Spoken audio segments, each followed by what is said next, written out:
ऐसा वर्णन किया है कि कैलाश मानसरोवर दर्शन करने के लिए वेद व्यास का गुफा का अथवा वेद व्यास की भूमि का अवश्य दर्शन करना चाहिए।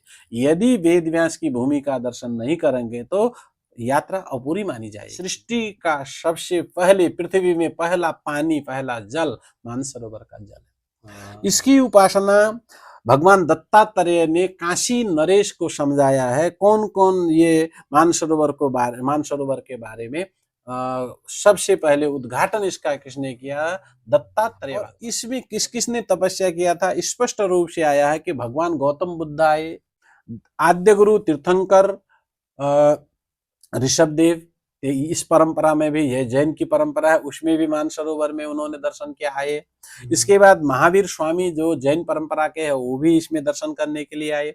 आद्य शंकराचार्य जी भी मानसरोवर, कैलाश मानसरोवर आए। कर्णाली में चंदननाथ करके एक संत थे, उन्होंने दर्शन किया। गुरु नानक देव भी इसका दर्शन किया। पिछले दिनों में योगी परमहंस योगी जी विभिन्न, और भारत के नारायण भक्तमाली जी इत्यादि, और भारत के बड़े बड़े योगी, शिवानंद योगी, ऐसे ऐसे योगी महात्मा, और सभी ने ये मानसरोवर कैलाश का दर्शन किया। दत्तात्रेय भगवान, और श्रोता है धन्वंतरी नाम के राजा, काशी के राजा श्रोता है, ने वहां बैठ करके महाभारत को लिखा था, पुराणों को लिखा था, और पुराण जितने वेद है उनका विभाजन किया था। उस दिव्य भूमि, वो दिव्य भूमि है वेद व्यास। आज भी वो व्यास की गुफा आज भी है नेपाल के दार्चुला जिले में, जिसको कहते हैं वो व्यास ऋषि के वंशज है। वो व्यास ऋषि ने उनको दीक्षा दिया था, व्यास ऋषि ने अपना संतान मान करके उनको बचाया था। इसीलिए वो व्यास पूर्णिमा के दिन अपने गुरु वेद व्यास को प्रणाम करते हैं, वेद व्यास की जयंती मनाते हैं, मेला लगता है। हो गई जैसे नेपाल की टोपी है, नेपाली टोपी कहते हैं, उसके बाद कुछ नहीं है। अर्थात नेपाल में जो टोपी लगाते हैं वहीं से कांसेप्ट आई हुई है। सिद्ध की टोपी करे, सिद्धों ने टोपी लगाई है। ये एक तालाब है, उसमें पानी कभी सूखता नहीं है, एकदम हाइट में है, पानी कहीं से नहीं, प्राकृतिक रूप में एक तालाब है, उसको सिद्ध की टोपी करके सिद्ध सरोवर भी कहते हैं, सिद्धों की भूमि है। संभवतः जो योगी लोग सिद्धाश्रम में जाने की बात करते हैं, यही सिद्धाश्रम होना चाहिए। सिद्ध की जल, क्यों ये जल चढ़ाना चाहिए? मानसरोवर का जल आदि जल है, पहला जल है, शुद्ध जल है, भगवान का जल है, ब्रह्म रस है, ब्रह्म सरोवर है।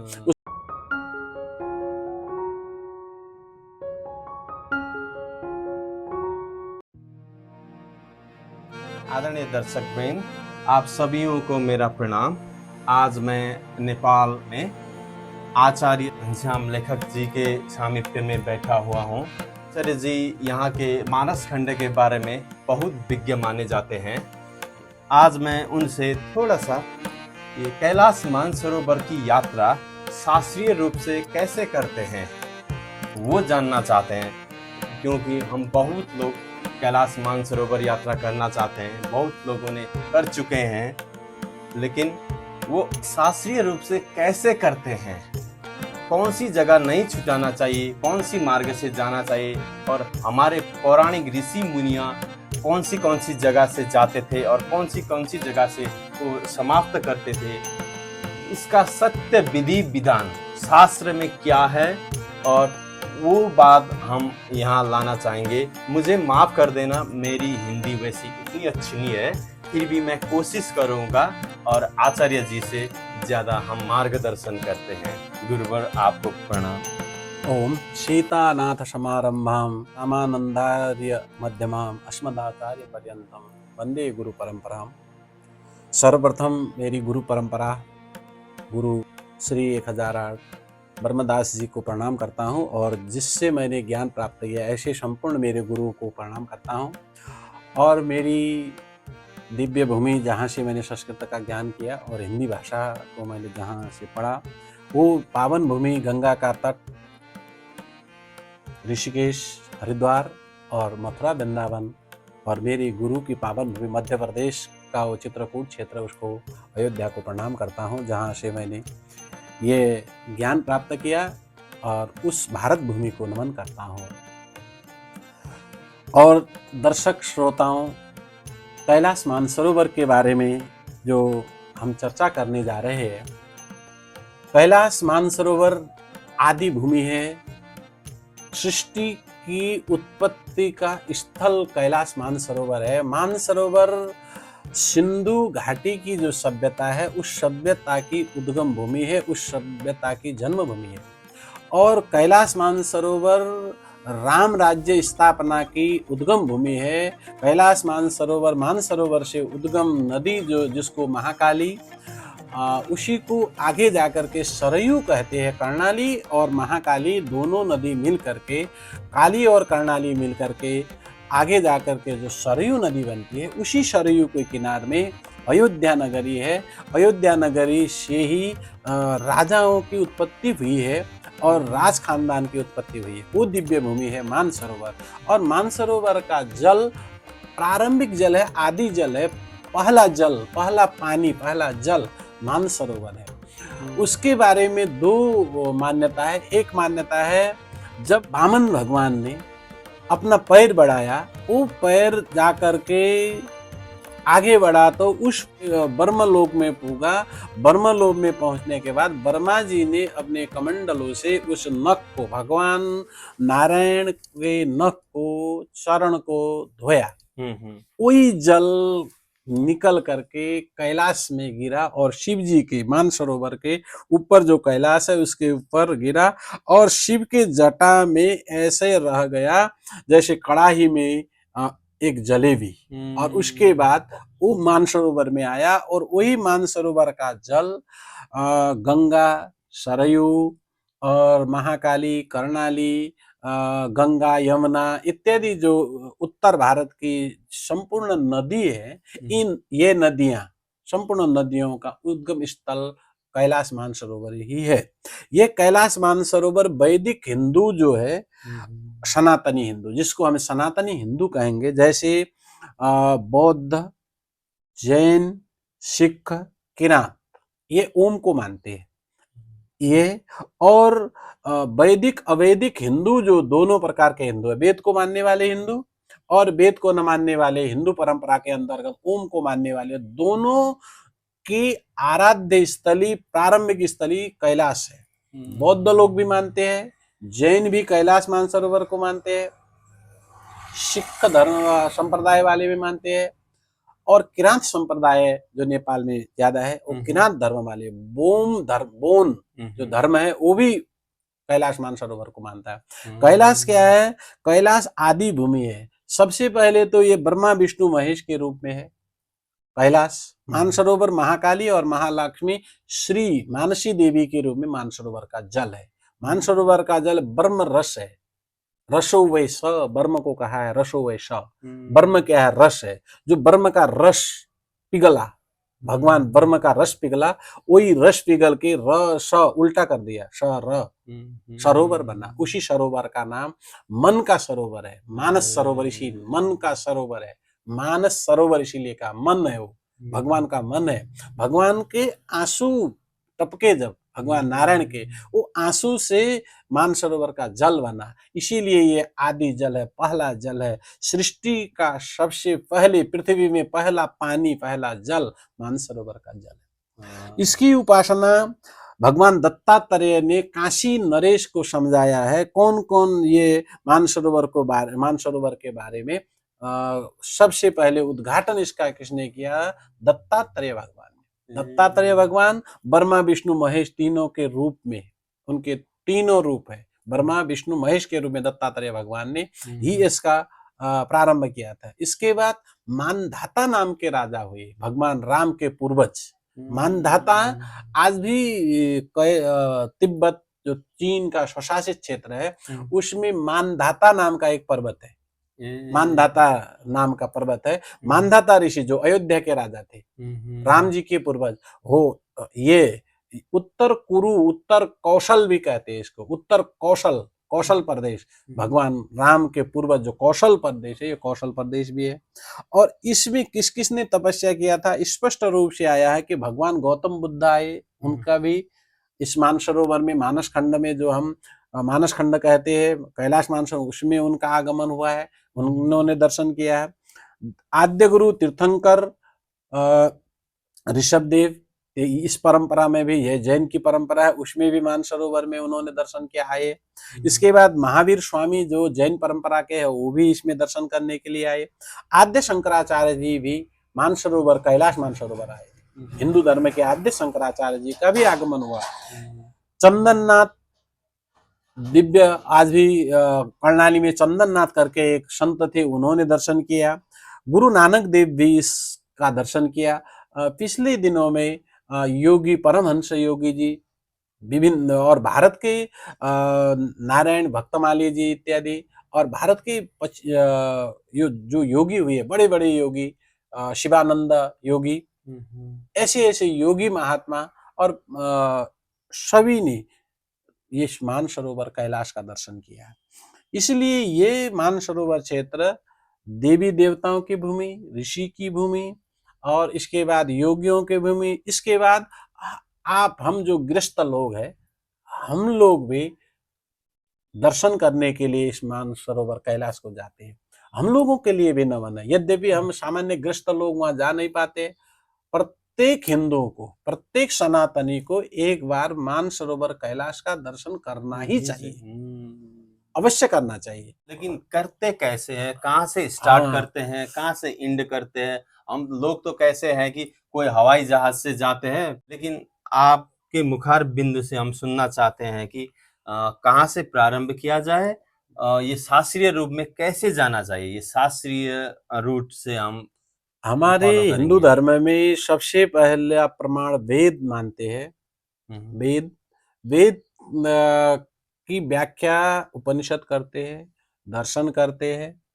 इसके बाद अंग है, वेदांग इत्यादि है। इसके बाद पुराण है, इतिहास है, रामायण है, महाभारत है, हमारे परंपरा। इसके बाद फिर इतिहास इत्यादि परंपरा में आती है। पुराण पांचवा वेद के रूप में पुराण को माना जाता है। पुराण भी, पुराणानाम पंचमो वेद, वेद ही पुराण है। पुराणों की व्याख्या, वेदों की व्याख्या पुराण करते हैं।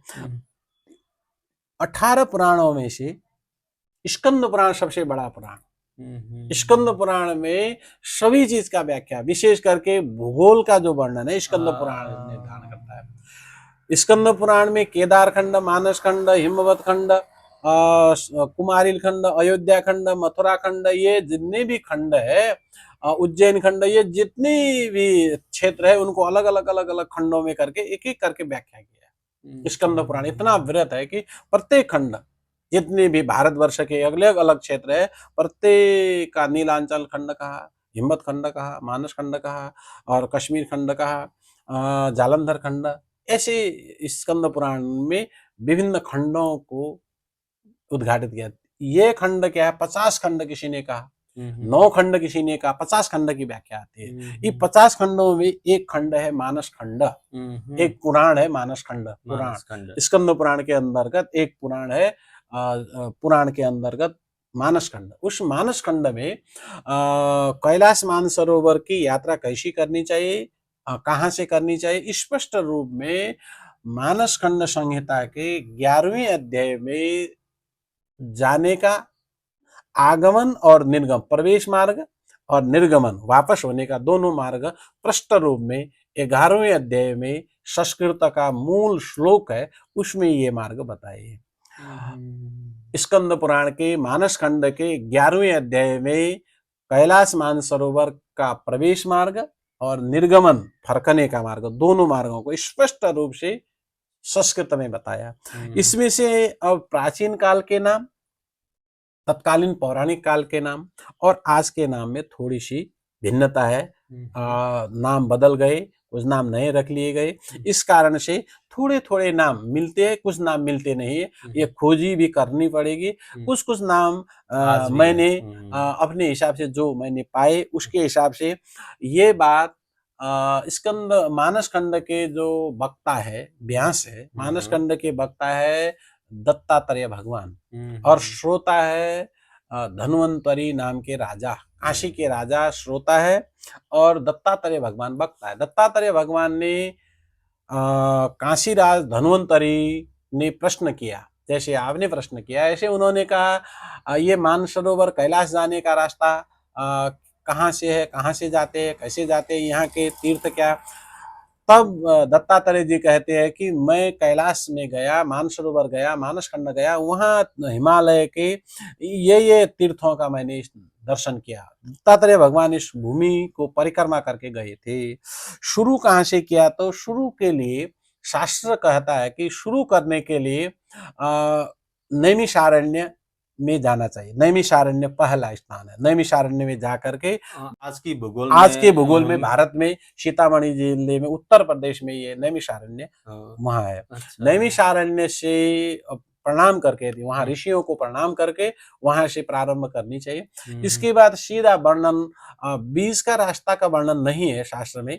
सीधा वहां से जो उत्तराखंड राज्य है भारत का, कुर्मांचल जिसको कहते हैं उत्तराखंड, उत्तराखंड में लोहा घाट नाम का स्थान है। लोहा घाट से प्रारंभ करनी चाहिए। वहां गंडकी नदी और लोहावती नदी है, उस नदी में स्नान करना चाहिए। उसके बाद सरयू नाम की नदी है, ये कुमाऊं से ही निकलती है।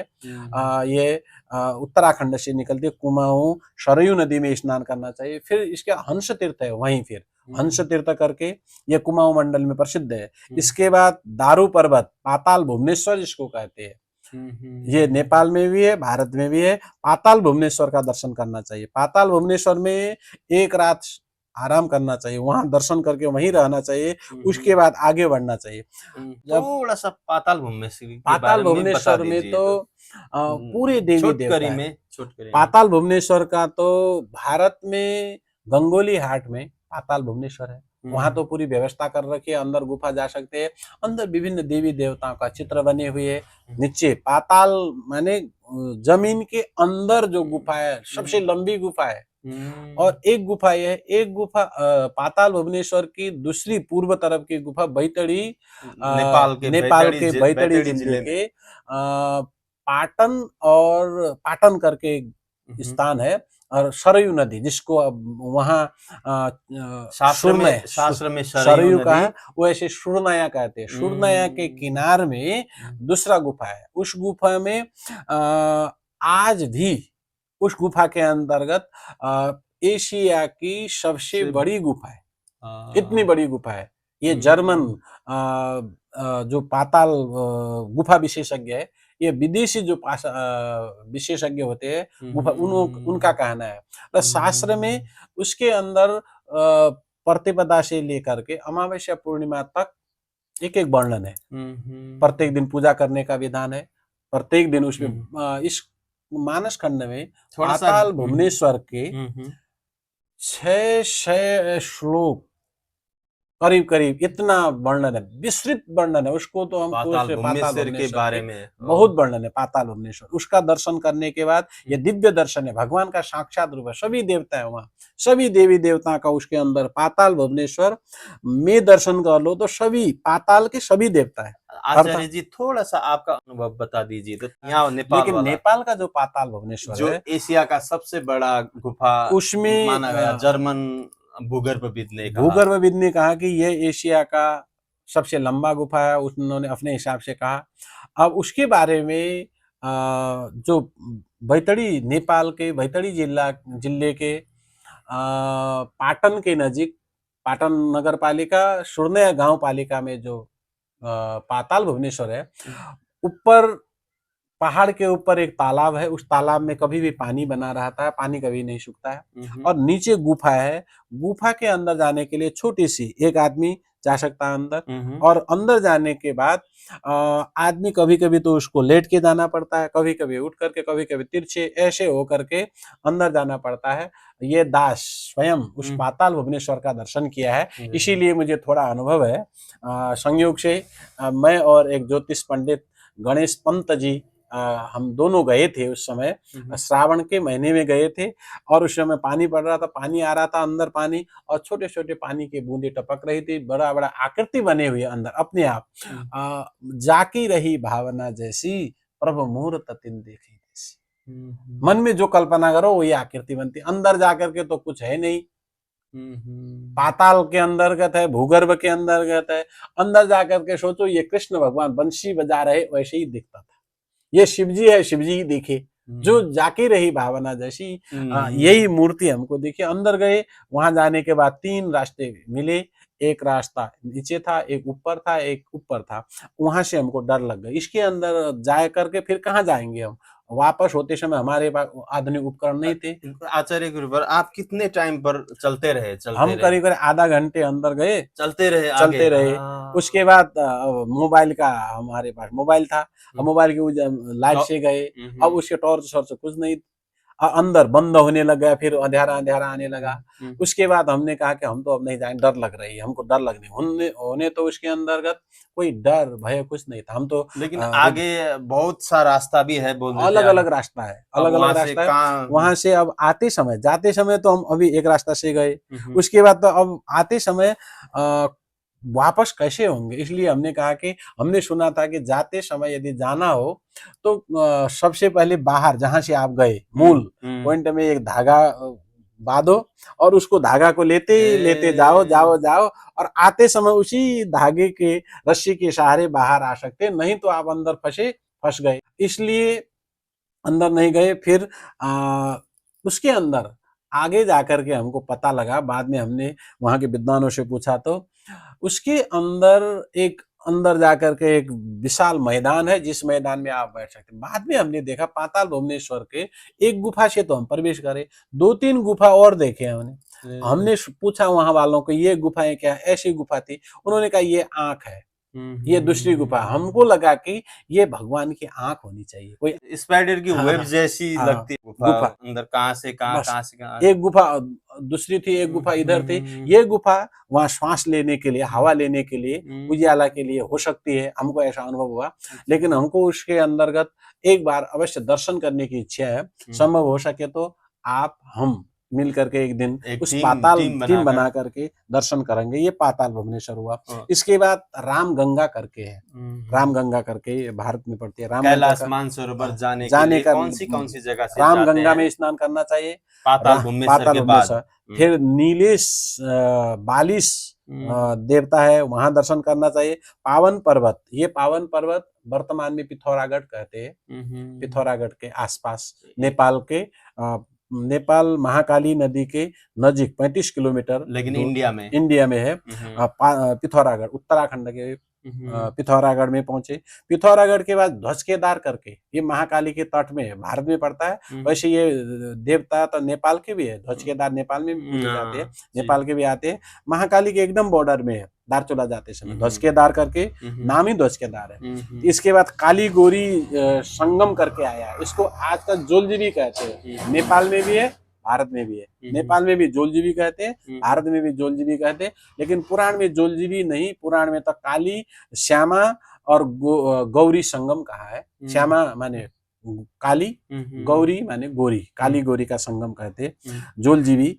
इसके बाद चौदास, चतुष्दृष्ट पर्वत का है चौदास, ये भारत में पड़ता है, नेपाल में भी है, भारत में ज्यादा है, नेपाल में चौदास थोड़ी सी है, चौदास जाना चाहिए। उसके बाद धर्माश्रम करके दारचूला में है, धर्म घर करके कहते हैं, धर्म, ये दारचूला में, नेपाल के दारचूला में है। इसके बाद ब्यास आश्रम, वो बहुत ही महत्वपूर्ण बता रहे थे आप। ब्यास आश्रम में जाना चाहिए। ये ब्यास क्या है, ब्यास भारत में भी है, कुछ भाग ब्यास का भारत में है, कुछ नेपाल में है। ब्यास नेपाल में, ब्यास गांव पालिका करके एक पालिका, एक नगर पालिका ही है ब्यास गुफा, जो मूल नेपाल में है ब्यास गुफा। और ब्यास का कुछ भूभाग भारत में भी पड़ता है, उस ब्यास में जाना चाहिए। ब्यास में ऐसा वर्णन किया है कि कैलाश मानसरोवर दर्शन करने के लिए वेद व्यास का गुफा का अथवा वेद व्यास की भूमि का अवश्य दर्शन करना चाहिए। यदि वेद व्यास की भूमि का दर्शन नहीं करेंगे तो यात्रा अपूरी मानी जाएगी। जाते समय सबसे पहले कुर्मांचल में लोहा घाट में स्नान करना चाहिए। कुर्मदेव, कुर्म माने कछुआ, कछुआ भगवान जो कुर्म का अवतार हुआ था वो कुर्मांचल में। ये कुर्मांचल कहाँ से है, डणेलधुरा में कुर्मुले पर्वत है, ये डोनिलधुरा का क्षेत्र भी कुर्मांचल में पड़ता है, डडेलधुरा जिला नेपाल में है। नेपाल मैं में है। दर्शकों के लिए जानकारी के लिए बताता हूँ। हाँ, ये डोनिलधुरा में से वहाँ कुर्म जो है, कुर्म भगवान की पहली क्योंकि मंथन करते समय कुर्म के पेट में, कछुए के पेट में समुद्र मंथन हुआ था, वो कुर्म अवतार यही हुआ।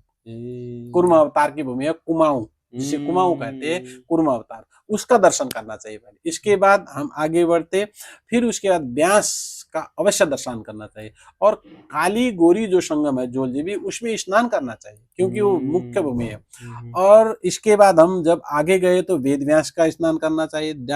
वेद व्यास ने वहां बैठ करके महाभारत को लिखा था, पुराणों को लिखा था, और पुराण जितने वेद है उनका विभाजन किया था। उस दिव्य भूमि, वो दिव्य भूमि है वेद व्यास।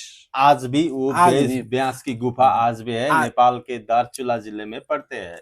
और ये वेद व्यास व्यासी करके भारत में भी है, व्यासी शौका जिसको कहते हैं, जिसको हम शौका कहते हैं, शौका जाति कहते हैं, बुक्सा जाति कहते हैं। भारत में भी है, नेपाल में भी है, ये दोनों तरह उनकी नागरिकता भी भारत में भी है, नेपाल में भी है, दोनों। शौका जाति जिसको कहते हैं वो व्यास ऋषि के वंशज है। वो व्यास ऋषि ने उनको दीक्षा दिया था, व्यास ऋषि ने अपना संतान मान करके उनको बचाया था। इसीलिए वो व्यास पूर्णिमा के दिन अपने गुरु वेद व्यास को प्रणाम करते हैं, वेद व्यास की जयंती मनाते हैं, मेला लगता है। और ये हो गया वेद व्यास गुफा। इसके बाद केरल पर्वत, छेवला पर्वत कहते हैं, केरल आजकल उसको पिथौरागढ़ जिले में है, ये भारत के, उसको छेवला पर्वत कहते हैं। इसके बाद पुलुमेश, ये वेद व्यास चौदाश कहते हैं, ये भारत नेपाल का बॉर्डर हुआ, पुलुमेश चौदाश करके है। इसके बाद तारकेश पर्वत, तारणी नदी भारत के बॉर्डर में लास्ट में, अब नेपाल भारत का चीन तिब्बत के साथ का ये बॉर्डर है। फिर शारदा संगम जो महाकाली की उत्पत्ति का स्थल है, जिसको आज की भाषा में लिम्पिया, लिपुलेक, लिपि पर्वत कहते, उस क्षेत्र में पहुंचे हम। इसके बाद सिद्ध गुफा करके है, फिर जाना चाहिए सिद्ध गुफा करके, सिद्धों आज भी सिद्ध गुफा आज भी है, आज भी सिद्ध गुफा, सिद्ध की टोपी कहते हैं दार्चुला में इसको, सिद्ध की टोपी। नेपाल का जो दार्चुला जिला है उसका अंतिम बॉर्डर सिद्ध की टोपी है, उसकी तो टोपी हो गई, जैसे नेपाल की टोपी है, नेपाली टोपी कहते हैं, उसके बाद कुछ नहीं है। अर्थात अच्छा, नेपाल में जो टोपी लगाते हैं उसकी उत्पत्ति कंसेप्ट आई हुई है, सिद्ध की टोपी कर, सिद्धों ने टोपी लगाई है। ये एक तालाब है, उसमें पानी कभी सूखता नहीं है, एकदम हाइट में है, पानी कहीं से नहीं, प्राकृतिक रूप में एक तालाब है, उसको सिद्ध की टोपी करके सिद्ध सरोवर भी कहते हैं, सिद्धों की भूमि है। संभवतः जो योगी लोग सिद्धाश्रम में जाने की बात करते हैं, यही सिद्धाश्रम होना चाहिए। सिद्ध की टोपी जो सिद्ध क्षेत्र है, अर्थात दार्चुला का अंतिम बॉर्डर, भारत का अंतिम बॉर्डर, चीन की सीमा में, तिब्बत की सीमा में जो सिद्ध क्षेत्र है, यही सिद्धों की स्थली है, क्योंकि वहां सिद्ध की टोपी है, अर्थात सिद्धों ने वहां टोपी रख रखी है। उसके बाद सिद्ध की भूमि आ गई, ये पुराण में भी यही बात का, सिद्ध गुफा करके। इसके बाद गौरी गिरी, अब हम तिब्बत में पहुंच गए, कैलाश के नजीक नजीक पहुंच रहे, गौरी गिरी करके। ये मानसरोवर के नजीक गौरी गिरी करके गौरी गुफा है। आज भी ये गौरी गुफा में 2 पक्षी रहते हैं, 2 काग कौवा रहते हैं आज भी, और कोई कुछ नहीं होता है वहाँ, केवल 2 पक्षी रहते हैं और पक्षी नहीं रहते। ये गौरी गुफा, गौरी माता ने वहां तपस्या की थी, वहां बैठी थी। और जो गौरा की उत्पत्ति है सुदूर मानस खंड क्षेत्र में, कुमाऊं और सुदूर पश्चिम नेपाल में जो गौरा पर्व होता है, ये उत्पत्ति स्थली है मानसरोवर की, गौरी गुफा से इसकी उत्पत्ति हुई। और इसके बाद हम मानसरोवर में पहुंचे, अब मानसरोवर पहुंच गए। मानसरोवर में राजहंस का दर्शन, ये सुवर्ण हंस करके कहते हैं, राजहंस का दर्शन करना चाहिए, मानसरोवर में जाना चाहिए। मानसरोवर दर्शन करके मानसरोवर की परिक्रमा करना चाहिए, 3 दिन रहना चाहिए, शास्त्र कहता है। मानसरोवर की परिक्रमा करके 3 दिन रह के फिर कैलाश का दर्शन करना चाहिए। मानसरोवर की परिक्रमा करो, स्नान करो और पितरों को तर्पण करो। वहां का कहा कि प्रयाग है, देव आदि प्रयाग जो प्रयाग है, वहां प्रयाग में स्नान करो और पितरियों को तर्पण करो। मानसरोवर में स्नान करने के बाद पितरियों को तर्पण करके फिर मानसरोवर का जल लेकर के शिव जी में चढ़ाओ, कैलाश जाओ। कैलाश फिर उसके दूर है, शास्त्र कहता है उससे थोड़ी दूर पर कैलाश है। कैलाश की परिक्रमा ही करते। कैलाश के ऊपर सगरमाथा जो माउंट एवरेस्ट है 8,848 से ज्यादा उसकी हाइट है। कैलाश की हाइट 6,000 है, उससे 2,000 मीटर कम है। फिर भी कैलाश के ऊपर आज तक किसी ने भी कैलाश के ऊपर विजय प्राप्त कर नहीं पाए। ये दिव्य भूमि है, उसके ऊपर तो नहीं जा सकते, लेकिन कैलाश को दूर से ही जल चढ़ा करके मानसरोवर का आदि जल, क्यों ये जल चढ़ाना चाहिए? मानसरोवर का जल आदि जल है, पहला जल है, शुद्ध जल है, भगवान का जल है, ब्रह्म रस है, ब्रह्म सरोवर है, उसका जल कैलाश में चढ़ाना चाहिए। अब वापस होने, ये तो जाने का रास्ता है। मानसरोवर कैलाश का दर्शन करने के लिए, जिसको शारदा नदी कहते हैं भारत में, जिसको नेपाल में काली नदी कहते हैं, महाकाली नदी कहते हैं, उसके भारत तरफ के रास्ते से दार्चुला बैतडी होते हुए कैलाश पहुंचना चाहिए। और आते समय, अब आते समय का, आते समय रावण हृदय जो लंका सरोवर है उसका दर्शन करना चाहिए। शास्त्र तो कहता है रावण राक्षस ताल जो है उसका भी दर्शन करना चाहिए। उससे दर्शन करके शारदा मूल, जिसको कर्णाली कहते हैं, उस कर्णाली का दर्शन करके खोचरनाथ, खेचर कहा है इसको शास्त्र में, खेचर हुमला जिला जो नेपाल का कर्णाली प्रदेश में जो हुमला जिला है, हुमला में खोचरनाथ का दर्शन करके ब्रह्म कपाली करके दूसरा शब्द पुराण में आया। ब्रह्म कपाली ये हुमला जिला में पड़ता है। दूधे दह कहते हैं आजकल इसको, हुमला वाले दूधे दह कहते हैं इसको, ब्रह्म कपाली का। इसके बाद छाया क्षेत्र, छायानाथ करके, छाया छत्रेश्वरम दुर्गा सप्तशती में भी आया। छायानाथ में मुगु जिला है नेपाल का, मुगु जिला में छायानाथ का दर्शन करना चाहिए। छायानाथ के दर्शन करने के बाद रारा सरोवर, रारा ताल कहते हैं नेपाल में, ये मुगु में पड़ती है, इसको रामसर कहा है। रामसर, रारा ताल कहते हैं आजकल नेपाल में, प्रसिद्ध है रारा ताल, रारा ताल में जाना चाहिए। इसके बाद ऋणमोचन तीर्थ, ऋणमोचन, ये ऋणमोचन नाम का ही रारा ताल उसी मार्ग में पड़ता है, उसी मार्ग में पड़ता है। इसको रामसर कहा है, इसको रामसर कहा है पुराण में। दर्शक मान भाव को पता होगा अथवा नहीं होगा, मैं थोड़ा सा बोल देता हूँ। रारा ताल नेपाल का सबसे सुंदर ताल माना जाता है, लोग बहुत वहाँ मनोरम दृश्य के लिए जाते हैं। और इसके बाद ऋणमोचन, ये भी रारा ताल के नजीक की मुगु जिला में है, ये कर्णाली प्रदेश का मुगु जिला है। इसके बाद ब्रह्म सरोवर, खल मुक्तिदाता तीर्थ, ये जुमला करके, जो जुमला राज्य प्राचीन काल का बृहत राज्य था, बृहत एक राज्य था, उसमें जुमला करके ये जुमला जिला में पड़ता। इसके बाद दैलेख, दैलेख करके ज्वाला तीर्थ है, दैलेख ज्वाला तीर्थ, अग्नि की ज्वाला प्रकट हुई है अपने आप। जैसे ज्वाला देवी है भारत में, ज्वाला देवी, हिमाचल में ज्वाला देवी अपने आप ज्वाला धरती से ज्वाला निकली है, ऐसे ही दैलेख में ज्वाला देवी है, ज्वाला देवी का दर्शन करना चाहिए। इसके बाद शुकर क्षेत्र, सुर्खेत कह करके फिर ये कर्णाली के उस पार नेपाल की तरफ, नेपाल के पूर्वी नेपाल की तरफ, ये सुर्खेत कहते हैं, वहां जाना चाहिए। इसके बाद कर्णाली के किनार किनार होते हुए पद्मावती में स्नान करना चाहिए। पद्मावती करके पद्मावती, और इसको शास्त्रों ने अलग अलग कहा है, यहाँ तक वर्णन है। ज्वाला दर्शन अवश्य करना चाहिए। ज्वाला देवी, दैलेख, दुल्लू दैलेख प्राचीन काल के मंदिर है, प्राचीन काल का मंदिर है। पेट्रोलियम पदार्थ, अभी चीन के वैज्ञानिकों ने आकर के दुल्लू दैलेख में जो ज्वाला भगवती है उसका अन्वेषण करके क्या कहा कि ये पेट्रोलियम पदार्थ है, इसके अंतर्गत ये जलता है, कहा ये पेट्रोलियम पदार्थ है, पेट्रोलियम। उन्होंने कहा कि खोदाई करना चाहिए, लेकिन वहां वालों ने कहा ये तो हम तो देवी के रूप में, भगवान के रूप में पूजते हैं, ये खोदना नहीं चाहिए। अब इसमें नेपाल सरकार उसको खोद करके उसके अंदर पेट्रोलियम है, क्या है, आखिर क्या जल रहा है नीचे से, ये ज्वाला देवी, उसका दर्शन करना चाहिए। उसके बाद कर्णाली, जिसको घाघरा कहते हैं भारत में, घाघरा, कर्णाली के किनार किनार होकर के हम घाघरा और महाकाली, ये शारदा नदी जो है, इसके संगम में पहुंच करके फिर हम अब जहां से प्रारंभ किया था, अर्थात नैमिषारण्य क्षेत्र, दोनों घाघरा और उसके नजीक ही नैमिषारण्य है, नैमिषारण्य में जाकर के पूरा करना चाहिए। नैमिषारण्य के बाद बनारस जाना चाहिए। शास्त्र तो कहता है नैमिषारण्य के बाद बनारस जाना चाहिए, क्योंकि बनारस में जाकर के जो पहले यात्री है, मानसरोवर कैलाश के पहले यात्री दत्तात्रेय भगवान ने ये कथा सुनाई थी, वो वहां गए थे, बनारस गए थे, इसलिए बनारस जाना चाहिए। बनारस के बाद अयोध्या जाकर के यात्रा को पूरा करनी चाहिए, ऐसा शास्त्र कहता है, अयोध्या तक। अर्थात ये कैलाश मानसरोवर का दर्शन मैप भी दिखाएंगे। मैप ऐसा हुआ कि अगर ये मैप में दिखाया जाए तो ऐसा मैप है।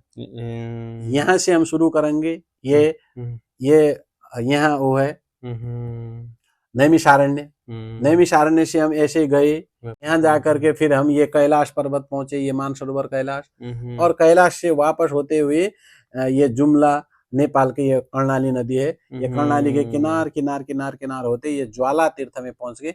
यहाँ के बाद फिर हम वहीं जहाँ से पहुंचे थे ये रहा मानसरोवर यात्रा कर शास्त्रीय मार्ग है, शास्त्रीय मार्ग है।